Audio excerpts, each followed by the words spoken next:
അല്ലാ നീയല്ലാതെ ആരുമില്ലൊരു കാവല്, അലിവിന്റെ നീരിനായി തേടും ഈ വേഴാമ്പല്.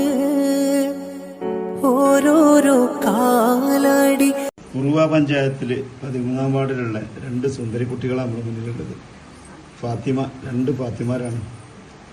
അവരെ ഉമ്മ പ്രസവിച്ചതിന് 3 മാസം കഴിഞ്ഞപ്പോൾ അവർക്ക് ഇങ്ങനെയുള്ള രോഗം വന്നു. നടക്കാൻ കഴിയാതെ, നിൽക്കാൻ കഴിയാതെ ഒരവസ്ഥ. നമുക്ക് ഈ സുന്ദരി കുട്ടികളെ ജീവിതത്തിലേക്ക് എത്തിക്കണം. അവർക്കുണ്ട് ആഗ്രഹങ്ങൾ, സ്കൂളിൽ പോകാനും കളിക്കാനും ജീവിതത്തിൽ മുന്നോട്ട് പോകണം. പക്ഷെ ഇവരിപ്പോൾ സാധാരണക്കാരനായ ഒരു ടൈൽസിൻ്റെ ജോലിക്കാരനാണ്. ഈ ഷീറ്റിട്ട വീട്ടിലാണ് ഇവർ കിടന്നുറങ്ങുന്നത്. നമ്മളെ മക്കൾക്ക് രോഗം വന്നാൽ അല്ലെങ്കിൽ അവർക്ക് ആവശ്യമുള്ള സാധനങ്ങൾ എന്തും നമ്മൾ കൊടുക്കലുണ്ട്, അവരെ ചികിത്സിക്കും. പക്ഷേ ഈ പൊന്നപ്പാലത്ത് കാശില്ലാത്തതുകൊണ്ട് ഈ മക്കളെ ചികിത്സിക്കാൻ സാധിക്കുന്നില്ല. കാരണം മൂത്ത കുട്ടിനെ ന്യൂമാൻ ഹോസ്പിറ്റലിൽ ബാംഗ്ലൂർ 3 പ്രാവശ്യം കൊണ്ടുപോയി. പിന്നീട് കാശില്ലാത്തതുകൊണ്ട് കൊണ്ടുപോകാൻ കഴിഞ്ഞില്ല. രണ്ടാമത്തെ കുട്ടിനെ എവിടെയും കാണിച്ചിട്ടില്ല, ഒരു ഡോക്ടറെ കൊണ്ടുപോയില്ല. ഇന്ന് വരെ ഈ കേസ് ഇങ്ങനെയുള്ളൊരു കാശില്ലാത്തതുകൊണ്ട് കൊണ്ടുപോകാൻ പറ്റാത്ത വിഷയം ഈ കുഞ്ഞും അനിയൻകുട്ടി ഒരാളും പറിച്ചിട്ടില്ല. വല്ലാത്തൊരവസ്ഥയിലാണ് സത്യത്തിൽ. നമ്മളൊക്കെ ഒന്ന് മനസ്സ് വെച്ചാൽ കുറച്ചൊന്ന് വിചാരിച്ചിട്ട് ഈ സുന്ദരി മക്കൾ അവരുടെ ജീവിതത്തിൽ സന്തോഷം പകരാൻ നമ്മളൊക്കെ അല്ല തന്ന സമ്പത്ത് ഇവരെ സഹായിച്ചുകൂടെ? ഇവർക്കൊരു ജീവിതം നമുക്ക് കൊടുത്തുകൂടെ?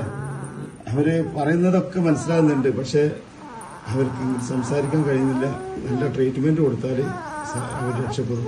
കാരണം നമ്മളെ നാട്ടിൽ തന്നെ എത്രയോ നല്ല നല്ല ചികിത്സ നടത്താൻ സ്ഥാപനങ്ങളുണ്ട്. നിങ്ങളൊന്ന് മനസ്സ് വെച്ചാലും സാധിക്കും. ഈ കുഞ്ഞുമക്കൾക്ക് സൗജന്യമായിട്ട് ട്രീറ്റ്മെൻറ്റ് കൊടുക്കണമെങ്കിലും വലിയ സന്തോഷമായിരുന്നു. ഈ കുട്ടികളെ ഉമ്മാൻ്റെ അക്കൗണ്ട് നമ്പറും ഗൂഗിൾ പേ ഒക്കെ ഞങ്ങൾ ഇതിൽ കൊടുക്കുന്നുണ്ട്. നിങ്ങളൊക്കെ കഴിയുന്ന സാധനങ്ങൾ ചെയ്യണമെന്ന് അപേക്ഷിക്കുകയാണ്. ഇവിടെ ഞങ്ങൾ കുഞ്ഞാമോക്കി കേസ് കുഞ്ഞിട്ടാക്കി എല്ലാവരും ഉണ്ട്, അവർ കുട്ടിയാക്കിയൊക്കെ.